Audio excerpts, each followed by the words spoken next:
벌써 십계명 마지막 시간이네요. 언제 끝나나 했는데 시간이 참 빠른 것 같습니다. 오늘은 탐내지 말라. 서론 시간에 두 돌판에 쓴 이유에 대해서 말씀을 드렸죠. 한쪽은 하나님에 대해서, 한쪽은 인간에 대해서 쓴 것이 아니고 당시 고대 국가와 국가 간에 주인으로서 종으로서 자리매김을 새롭게 할 때 맺는 계약법에 의해서 두 개의 돌판을 만들어서 나누어 갖는다 그랬죠. 그래서 국가 간에 그 질서와 원리를 중심으로 모든 삶이 이루어집니다. 그런 의미에서 계명은 두 돌판에 쓰여졌었습니다. 이제 오늘은 10번째 계명으로서 10번째 계명이 갖는 탐내지 말라는 의미가 뭔가. 자, 우리 5계명서부터 한번 더듬어 볼까요? 5계명이 뭐였어요? 네 부모를 공경하라. 6계명은요?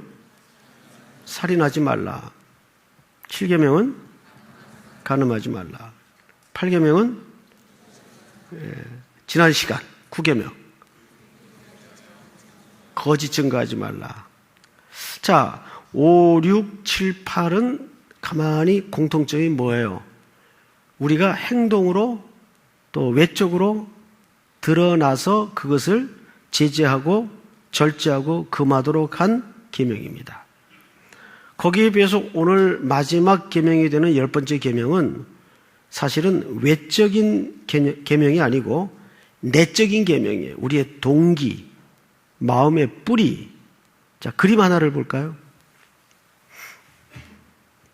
이게 이제 제 책상 위에 제가 쓰는 건데, 이게 뭐 하는 겁니까? 혹시 이거 이름 뭔지 아세요? 저도 평생을 썼는데, 이 정식 이름을 오늘 알았어요, 오늘. 그래서 제가 이거 뭐라고 부르는 거지? 꺽쇠? 뭐, 별별 생각을 하다가, 아침에 우리 교육자 공지창에 올려서 이거 이름이 뭐냐 제가 물어봤더니 어느 교육자님이 이거를 북엔드라 그러는데 북엔드 처음 한 분들 많죠? 예. 자, 이제 그림 치워주세요. 북엔드는 뭐 하는 데 쓰는 겁니까? 서재 책들을 쭉 놓으면 공간이 있을 때 이쪽으로든 저쪽으로든 자꾸 쓸리죠. 넘어집니다. 그때 이 북엔드를 탁 끼워 놓으면 안에 내용물들이 쓰러지거나 밀리거나 흔들리질 않아요. 마치 십계명은 그런 북엔드와 같은 것입니다. 이것이 탁 10번째로 마무리가 돼야 앞에 쭉 설명되었던 많은 계명들이 사실상 의미를 갖게 되는 거예요. 자, 5계명서부터 우리가 쭉 열거해 봤지만 전부 우리의 외적인 태도나 외적인 행동을 초점한 것입니다. 그런데 탐하지 말라 이것은 그 원어를 보면 우리 내면의 뿌리, 동기를 설명하는 거예요. 예를 들면 예수님께서도 이런 말씀하셨어요. 여인을 보고 직접 행하는 것이 아니라 음욕을 품는 자마다 이미 범죄하였다 그랬어요. 그러니까 예수님은 정의가 행동한 거나 마음의 동기를 갖고 있는 거나 같이 본 겁니다. 이게 굉장히 어려운 얘기죠. 자유로울 수 있는 사람이 없어요. 그래서 오늘은 그 마음의 동기를 우리가 어떻게 다스려야 되는가. 자, 예레미야서 17장을 자막으로 한번 볼까요? 같이 한번 읽습니다. 시작. 만물보다 거짓되고 심히 부패한 것은 마음이라. 누가 능히 이를 알리오마는 나 여호와는 심장을 살피며 패부를 시험하고 각각 그의 행위와 그의 행실대로 보응하나니. 하나님께서 사무엘 선지자를 통해 다윗에게 기름을 부을 때도 했던 유명한 말이 있어요. 하나님은 중심을 보거니와. 사람은 외모를 보지만 하나님은 중심을 보거니와. 우리 마음속에 이 동기는 굉장히 중요한데 오늘 예레미야서가 뭐라고 기록을 남겨놓는가 하면 만물보다 거짓되고 부패한 것이 사람의 마음이다. 그래서 무릇 마음을 다스리는 자는 전부를 다스리는 것 같아요. 그만큼 우리의 마음 상태가 중요한데, 자, 그러면 오늘 주제가 탐심이에요. 탐심이라는 사전적 정의가 뭘까요? 두 문장으로 구분할 수가 있는데, 첫째, 더 많이 갖고 싶은 욕망, 탐심이라고 할 수 있고, 또 하나는 남의 것을 갖고 싶은 욕망, 이 탐심입니다. 근데 오늘 이제 이 탐심의 주제에 대해서 우리가 쭉 설명을 할 텐데, 그것도 탐심일 수 있구나, 우리에게 깨달아지는 것이 있을 겁니다. 그럼 범위를 한번 보십시다. 오늘 본문 17절을 다시 가보세요. 내 이웃의 집을 탐내지 말라. 집은 누구의 집이에요? 자기 울타리를 벗어난 이웃의 집입니다. 이 집은 건물을 말하는 게 아니죠. 그리고 내 이웃의 아내나 그의 남종이나 그의 여종이나 그의 소나 그의 나귀나 물은 내 이웃의 소유를 탐내지 말라. 놀랍게도 여기 이웃의 소유가 열거되어 있는데 어떤 항목이 들어가 있는가 하면 아내가 들어가 있어요. 이것은 무슨 얘기인지 아십니까? 그 당시 그만큼 여자의 인권이 없었다는 얘기입니다. 여자는 그저 사람들의 인식 속에 뭐였어요? 소유물이었어요. 그래서 여기 소유라고 표현을 한 겁니다. 이것이 물론 신명기에 가서는 여권 신장이 돼서 구분이 됩니다. 이런 소나 나귀 남여 종과는 아내라는 항목이 구분이 돼요. 하지만은 어쨌든 공통적인 것은 고대 사회에 여권은 인권 자체가 없었어요. 그래서 사람들이 소유물로 인식을 했습니다. 자, 이것은 어쨌든 공통분모가 뭐냐면 물질이에요. 이 물질이 오늘 현대 사회에서는 뭘로 대변할 수 있는가 하면 돈입니다. 우리 자막을 한번 보십시다. 디모데전서 6장 띄워주세요. 같이 한번 읽어볼까요? 시작. 구하려 하는 자들은 시험과 올무와 여러 가지 어리석고 해로운 욕심에 떨어지나니 곧 사람으로 파멸과 멸망에 빠지게 하는 것이라. 돈을 사랑함이 일만하게 뿌리가 되나니 이것을 탐내는 자들은 미혹을 받아 믿음에서 떠나 많은 근심으로써 자기를 찔렀도다. 아멘. 9절을 보시면 여러 가지 어리석고 해로운 욕심에 떨어지나니 곧 사람으로 파멸과 멸망에 빠지게 하는 것이라. 뭐 하는 자들? 부하려 하는 자들. 그러니까 돈이 무의미하다는 말이 아니고 돈을 목적으로 삼는 사람들의 삶을 얘기합니다. 그리고 돈을 사랑함이 일만하게 뿌리가 되나니. 자, 이제 자막을 거두어 주셔도 되겠습니다. 오늘날 돈은 거의 신적인 존재입니다. 돈은 인격도 만들고 믿음도 만들어요. 그렇죠, 여러분? 돈의 위력입니다. 돈은 전지전능한 영역에까지 들어와 있어요. 그리고 돈이 이야기를 하지 진심이 이야기를 하는 게 아니에요. 내가 마음은 간절해도 돈이 없으면 다 거짓말로 통합니다. 그게 오늘날에 돈이 신적인 위치에 갖는 위력이에요. 그래서 돈이 일만하게 뿌리라는 말이 그런 이유 때문입니다. 자, 그런데 이 돈의 문제에 대해서는 우리가 탐욕의 주제와 맞물려 이해하기도 쉽고 설명하기도 쉬워요. 근데 과연 탐욕이라는 계명에 걸리는 우상숭배가 그것만 해당되는 것일까? 골로새 3장에 보면 분명 탐욕은 우상숭배라고 그랬어요. 우상숭배라는 건 뭐예요? 1계명의 이야기죠. 내 앞에 1절 다른 신을 두지 말라. 그 말은 이런 뜻이라고 말씀을 드렸어요. 하나님과 나 사이에, 하나님과 너 사이에 다른 것이 개입되어서는 안 된다, 그 말이었죠. 그것은 단순히 계명의 문제를 넘어서서 하나님이 죄인된 인간을 향한 끊임없는 구애 사건이라고 그랬습니다. 너와 나 사이에 1절 어떤 것도 끼어들어서는 안 된다, 그 말이에요. 그래서 하나님의 성품 속에 질투하는 성품이 있어요. 나보다 더 사랑하는 걸 하나님은 견디질 못해요. 사랑의 속성상 그게 맞아요. 자, 그런데 놀랍게도 10계명의 속성과 1계명의 속성이 같아요. 그래서 골로새 3장에 보면 모든 탐심은 곧 우상숭배인이라는 말이 그래서 나오는 이야기입니다. 우상숭배가 뭡니까? 하나님보다 더 사랑하는 거죠.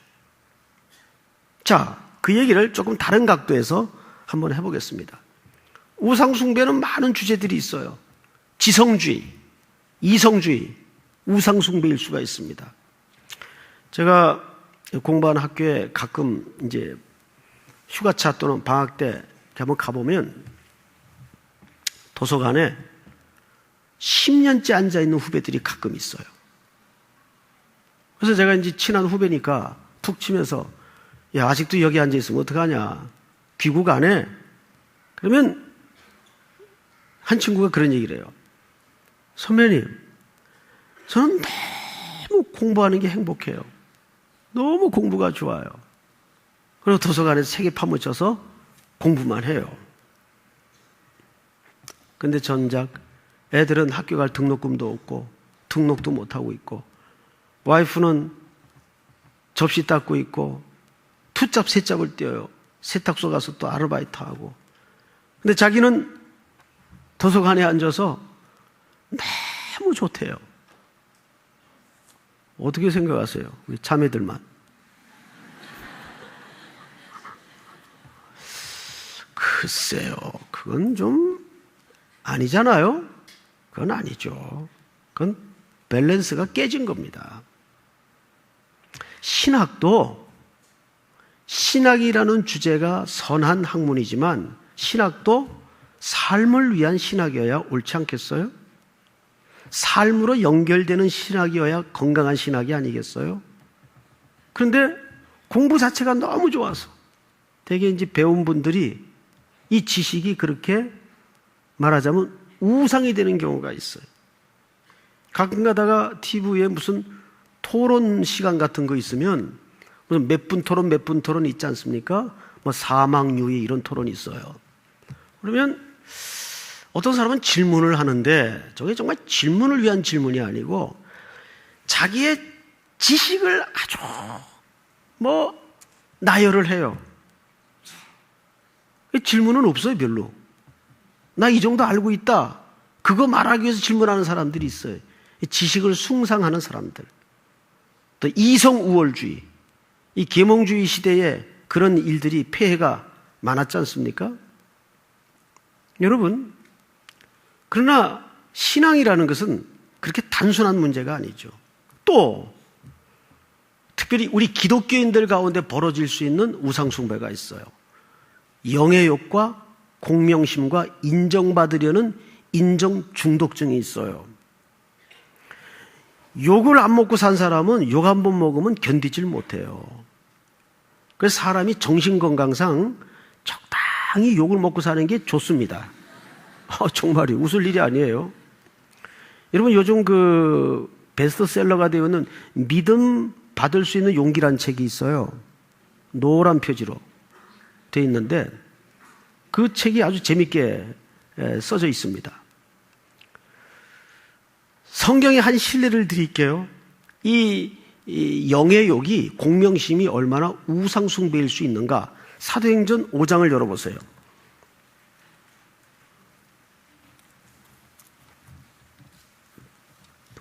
사도행전 5장 1절서부터 저하고 몇 절만 좀 교독을 합시다. 아나니아라는 사람이 그의 아내 삽비라와 더불어 소유를 팔아 시작. 그 값에서 얼마를 감춤해 그 아내도 알더라. 얼마만 가져다가 사도들의 발 앞에 두니 베드로가 이르되 아나니아야 어찌하여 사탄이 네 마음에 가득하여 네가 성령을 속이고 땅값 얼마를 감추었느냐. 땅이 그대로 있을 때는 내 땅이 아니며 판 후에도 내 마음대로 할 수가 없더냐. 어찌하여 이 일을 내 마음에 두었느냐. 사람에게 거짓말한 것이 아니요 하나님께로다. 같이 읽습니다. 아나니아가 이 말을 듣고 엎드려져 혼이 떠나니 이 일을 듣는 사람이 다 크게 두려워하더라. 자, 앞을 보실까요?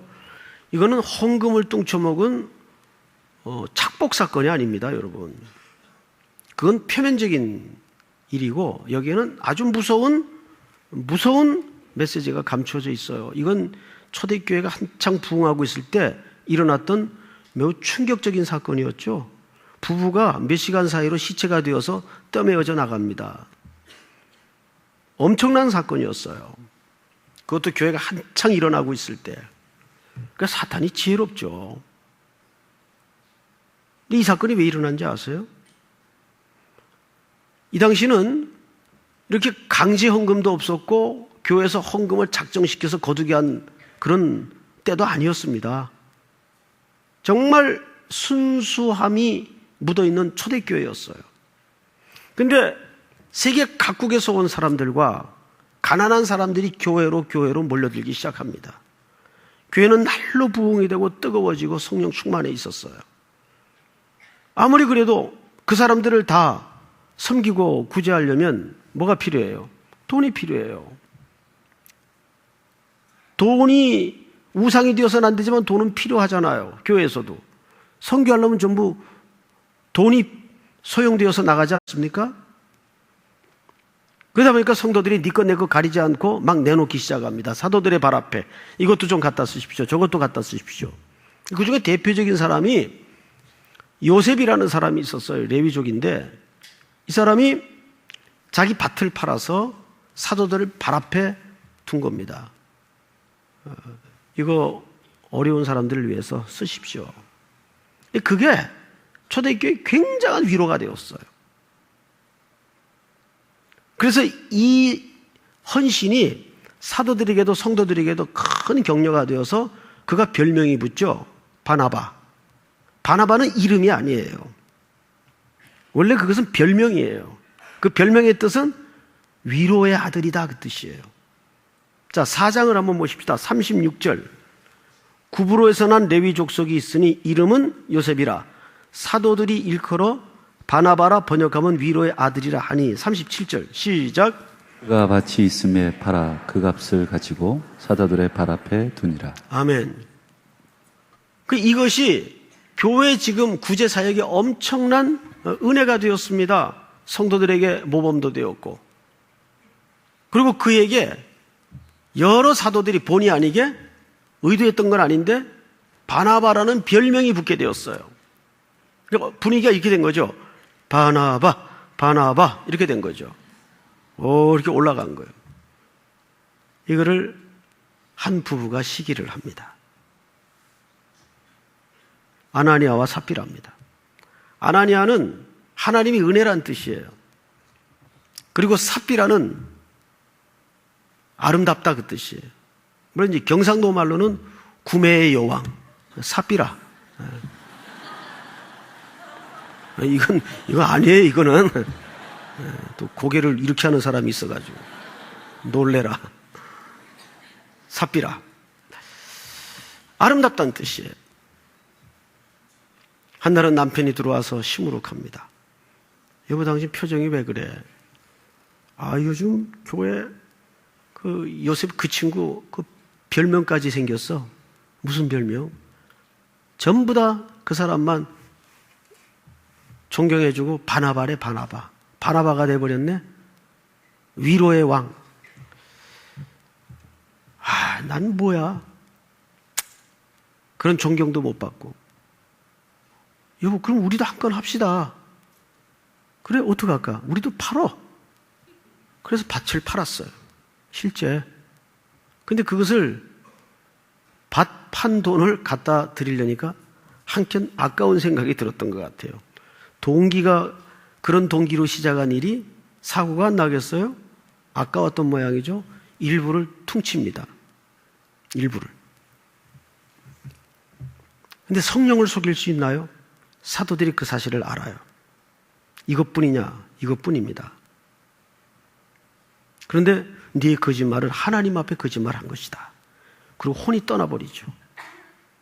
그 이후에 아내도 혼이 떠나서 시체가 되어 몇 시간 간격으로 떠매어져 나갑니다. 이거는 초대교회의 굉장한 경건한 두려움이 되었어요. 교회는 경건한 두려움이 있어야 돼요. 자, 이것은 단순히 헌금 착복 사건이 아닙니다. 그들이 왜 밭을 팔게 되었는가? 그 동기는 시기와 질투와 명예욕 때문이었어요. 여러분, 이것이 얼마나 무서운 우상이 되고 탐심인가를 생각하셔야 됩니다. 이 교회 안에는 그래서 조금이라도 욕먹으면 못 견디는 사람이 있고, 그 공명심에 어떤 자기의 영향력으로 장악하려는 이런 시도들이 가끔 일어나요. 제가 종종 자주 여러분들에게 강조하는 바가 두 가지입니다. 첫째, 교회에서는 절대 세력과 크기로 일하는 어떤 시도도 안 된다. 둘째, 교회에서는 오직 하나님의 은혜만 통치돼야지 사람의 영향력이 발생하거나 생겨서는 절대 안 된다. 그건 심지어 담임 목사조차도 영향력이 생겨서는 안 됩니다. 오로지 모든 교회가 담임 목사까지 성령의 질서와 그분의 통치 아래만 순종하는 모습이 드러나야 돼요. 그러려면 지도자들이 먼저 솔선수범해야 됩니다.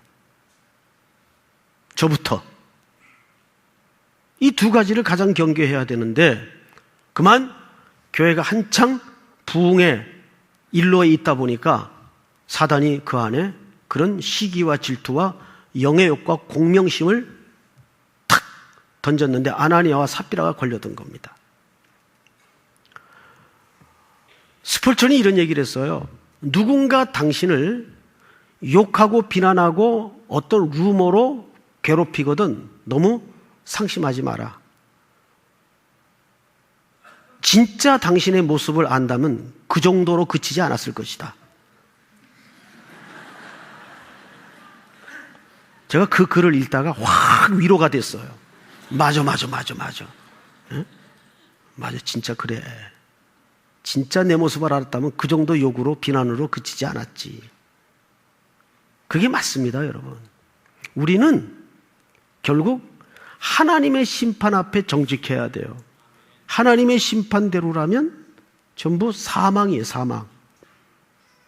거기에 무슨 억울함이 있겠어요? 억울함은 없어요. 우리는 죽음이 본전이에요. 지금은 은혜라는 덤으로 하루를 살아가는 것 뿐입니다. 그런데 보통 탐심이라는 것은 그 대상이 굉장히 선한 거예요. 사람들이 아주 그 독특한 사람 아니고서 악한 걸 탐심으로 대상하는 사람은 별로 없어요. 되게 선한 걸 탐심합니다. 그것도 믿음이라는 명목으로, 은혜라는 이름으로 신앙의 용어를 빌려서 개념을 동원해서 탐심인 줄도 모른 채 탐심의 죄에 빠지는 경우가 있어요. 얘기를 들어보세요. 예를 들어 어느 교회에서 건축을 한다. 건축을 하려고 그러는데 그 옆에 툭 삐져나온 집이 하나 있어요. 그럼 보통 교회들이 이제 뭐 들어갑니까? 여리고 작전에 들어가요. 새벽 기도 끝나고 그 집을 도는 거예요. 이런 교회 많습니다.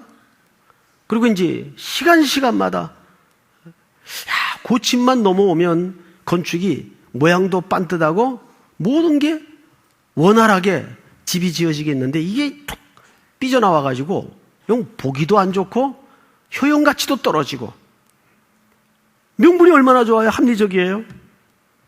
그래서 이 집을 놓고 기도를 하는 거예요. 달라고.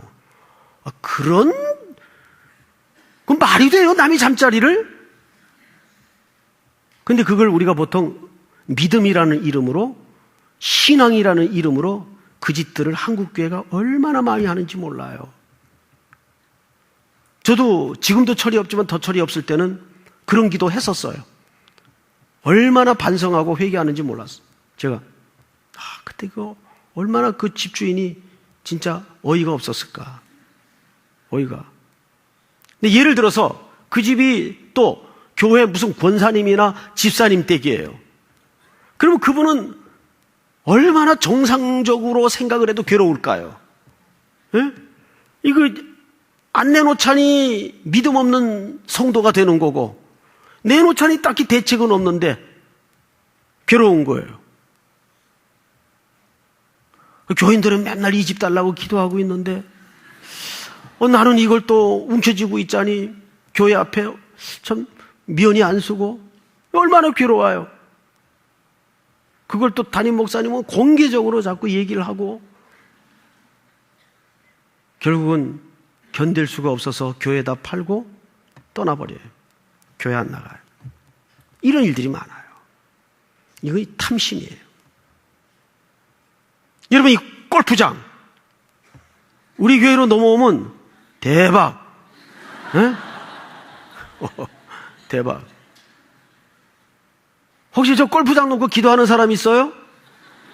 오늘부터 하지 마세요. 그 남 영업 잘하고 있는데 왜 그걸 놓고 기도를 해요? 그런 도둑놈 심보가 어디 있어요? 그건 안 되는 거예요. 그게 탐심이란 말이에요. 하나님이 요만짝 있으라면 있는 그걸로 족한 줄 알아야지. 왜 남 영업 잘하고 있는, 물론 이제 우리 성도들 가운데 그런 사람이 있다는 건 아니고 예를 드는 거예요. 예를. 그런 기도 우리가 생각 없이 할 수 있단 말이에요. 생각 없이. 근데 뭐 예를 들어서 골프장 사장님이 먼저 찾아오셔가지고 내 지금 내가 사정이 지금 힘들다. 그러니까 이거 거둘교회가 3일교회밖에 없으니까 어떻게 좀 한번 대화를 좀 해보자. 그러면 그때는 이제 우리가 기도를 해봐야죠. 그때는. 예? 그런데 멀쩡히 아무 그런 마음도 없고 생각도 안 갖고 있는 사람에게 저걸 우리 교회가 좀 했으면 해가지고 저걸 놓고 기도한다는 것은 그거는 기독교의 이름으로 탐욕을 저지르는 짓인데 이게 실제 역사 속에 많았단 말이에요. 이런 일들이. 얼마나 무도한 짓입니까? 이게 뭐예요? 탐심이에요. 얼마든지 이런 일들이 벌어집니다. 자, 그러면 탐심을 물리칠 수 있는 가장 적극적인 방법이 뭐냐면 자족하는 비결을 배워야 되는데 자막을 보세요. 자, 우리 한번 같이 읽겠습니다. 시작. 곧 헛된 것과 거짓말을 내게서 멀리 하옵시며 나를 가난하게도 마옵시고 부하게도 마옵시고 오직 필요한 양식으로 나를 먹이시옵소서. 혹 내가 배불러서 하나님을 모른다 여호와가 누구냐 할까 하오며 혹 내가 가난하여 도둑질하고 내 하나님의 이름을 욕되게 할까 두려워함이니이다. 아멘. 자, 여기 무슨 구절은 내버려 두더라도 8절을 잘 보세요. 중반절에 나를 가난하게도 마옵시고 부하게도 마옵시고. 가능해요? 그럼 이 표준 수치가 뭐예요? 가난하지도 않는 부하지도 않는 표준 수치가 뭐예요? 수치화할 수 있는 문제입니까? 더 황당한 것은 마지막 부분에 오직 필요한 양식, 필요한 양식만 구하래요. 이 기준은 더 애매해요. 그럼 얼마까지가 필요한 겁니까? 사람의 욕망이 끝이 없는 건데 이걸 일찍이 예수님이 가르쳐 주셨죠. 주기도문이라는 기도문이 있어요. 그 기도문은 예수님의 기도가 아닙니다. 예수님이 가르쳐 주신 기도죠. 제자들이 기도 가르쳐 달라니까 예수님 너희는 기도할 때 이렇게 기도해라 하고 기도의 골자를 가르쳐 주신 겁니다.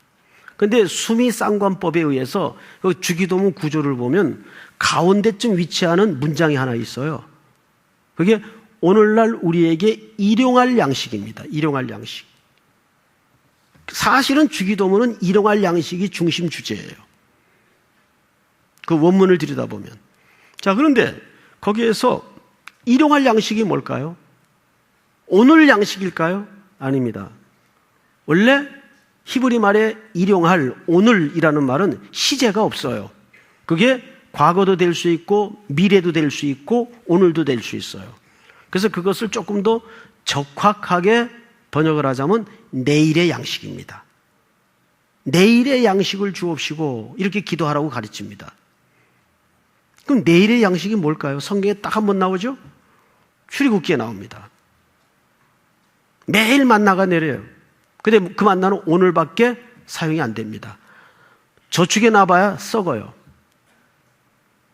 하루 먹고 끝나는 겁니다. 근데 딱 한 번 5일째 되는 날, 6일째 되는 날, 안식일 전날 내일의 양식이 내립니다. 왜? 안식일 날은 만나가 쉬어요. 내리질 않아요. 그래서 그 전날 이틀분이 내리도록 돼 있어요. 그 이틀분 중에 하루치는 뭡니까? 내일의 양식이자 오늘의 양식이에요. 그래서 오늘과 내일은 같은 개념이에요. 근데 요한복음 6장에 보니까 이 사건을 정확하게 해석을 해놨죠. 예수님께서 나는 하늘에서 내려온 뭐라 그랬어요? 생명의 떡이라. 그 만나 사건을 얘기합니다. 그러니까 이스라엘 백성들이 광야에서 경험했던 만나 사건은 장차 이 땅에 그 만나는 먹고 그걸로 끝이 났지만은 영원히 배고프지 않는 만나, 영원한 배부름의 만나, 예수 그리스도의 성육신 사건을 예표하는 그림이었어요. 내가 하늘에서 내려온 생명의 떡이다 그랬어요. 우리 자족의 뿌리가 어디입니까? 바로 그리스도입니다. 왕자를 사랑하는 게 확실하지 왕자가 갖고 있는 돈과 부동산을 사랑하는 게 확실할까요? 어리석은 판단이죠. 결국 탐심을 물리치고 탐심으로부터 자유할 수 있는 유일한 수단은 그리스도의 뿌리를 받고 자유할 수 있고 자족할 수 있는 방법입니다. 일찍이 그것을 터득했던 자가 바울입니다. 그가 유명한 구절 하나를 빌립보서에 씁니다. 내게 능력 주시는 자 안에서 내가 모든 것을 할 수 있느니라. 그 얘기 어디서 했어요? 감옥에서 합니다. 어떤 상황에서? 성도들이 보내주는 구호품 받아가면서 내게 능력 주시는 자 안에서, 앞뒤가 안 맞는 얘기 같은데 그 얘기 속에 신비한 자족의 비밀이 있어요. 하나님이 나를 감옥에 두셨다면 감옥이 가장 안전한 곳이라는 고백을 하는 겁니다. 하나님이 둘을 주셨다면 둘 가지고 먹고 살 수 있는 자족의 비결을, 일체의 비결을 배웠다라고 고백합니다. 나라는 시 아나요 혹시? 이 시는 송명희 씨가 쓴 겁니다. 그분은 아시는 대로 전신이 마비가 돼서 한마디 하기가 힘이 든 분이에요. 오래전에 그분과 우연한 자리에서 대화를 할 기회가 있었어요. 한마디를 하는데 어마어마하게 온몸이 뒤틀려야 겨우 한마디가 나올 정도로 심한 장애를 갖고 있는 자매님이세요. 그분이 시를 하나 썼습니다. 나 가진 재물 없으나, 나 남이 가진 지식 없으나, 나 남에게 있는 건강이 있지 않으나, 나 남이 없는 것 있으니, 나 남이 못 본 것을 보았고, 나 남이 듣지 못한 음성 들었고, 나 남이 받지 못한 사랑을 받았고, 나 남이 모르는 것 깨달았네. 그 다음 후렴에서 절정을 이룹니다. 이 찬송을 기억하는 모든 분들이 아시겠지만 공평하신 하나님이, 여러분, 하나님, 송명희 씨가 하나님을 공평하다고 했다면 공평한 겁니다. 그렇죠? 공평한 거예요. 이건희 씨가 하나님이 공평하다고 했다면 그건 좀 글쎄, 이분은 지독한 아픔을 겪고 사는 분인데 그분이 공평하다고 했다면, 사랑하는 3일의 성도 여러분, 그리스도 안에 깊은 고백과 사랑과 뿌리를 들 때 거기에서 우리는 탐심으로부터 드디어 자유할 수가 있는 거죠. 오늘 이 고백이 우리 모두의 고백이 되고 삶으로부터의 예배 속에 순종되어지기를 주의 이름으로 축원합니다. 다 일어나십시다. 나 가진 재물 없으나 같이 찬양을 하십시다.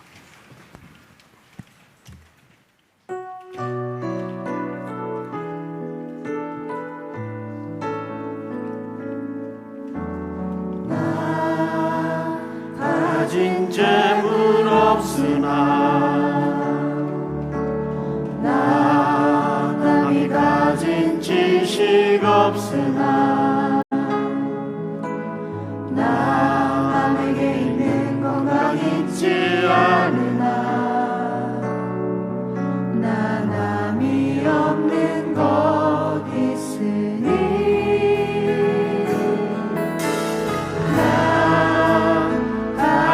재물 없으나, 나 남이 가진 지식 없으나, 나 남에게 있는 건강 있지 않으나,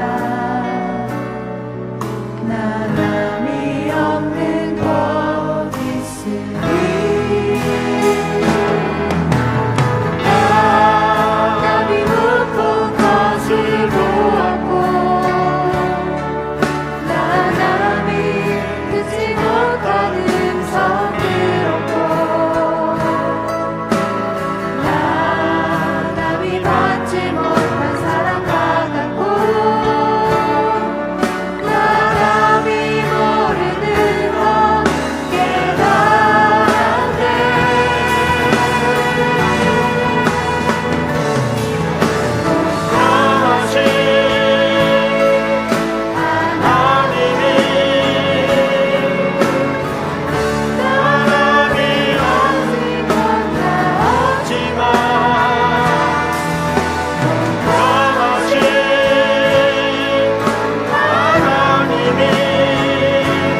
눈을 감으십시다. 우리 싱어들이 나직한 목소리로 찬송을 드리는 동안 우리는 이렇게 기도합시다. 하나님, 이제 12차례에 걸쳐 십계명을 배웠습니다. 오늘 마지막 계명 탐심, 이것이 교묘하게 신앙이라는 이름으로 우리 속에 자리 잡을 수 있다는 사실 앞에 놀라울 뿐입니다. 내 안에 정말 그리스도로, 그분으로 족한 있도록 인도해 주시옵소서. 또 한 주간 탐욕으로 가득한 이 세상 속에서도 그리스도로 자유할 수 있도록 도와주시옵소서. 그리고 여러분, 오늘부터 이제 여름 선교의 포문을 엽니다. 22년 전 첫사랑의 땅, 선교의 첫사랑 제주 선교가 이제 가득 녹이 시작이 되었습니다. 여러분, 선교는 명령이죠. 선택사항이 아닙니다. 무조건 가야 합니다. 믿습니까? 그것이 우리 삼일교회 선교에 대한 스피릿입니다. 선교는 이유 없이 가야 되고 떠나야 하는 자리입니다. 오늘 이 두 가지 제목을 놓고 들은 말씀과 제주 선교를 위해서, 또 여름 선교를 위해서 간절히 우리 싱어들이 나직한 음성으로 찬송을 드리는 동안 우리 같이 기도합시다. 주여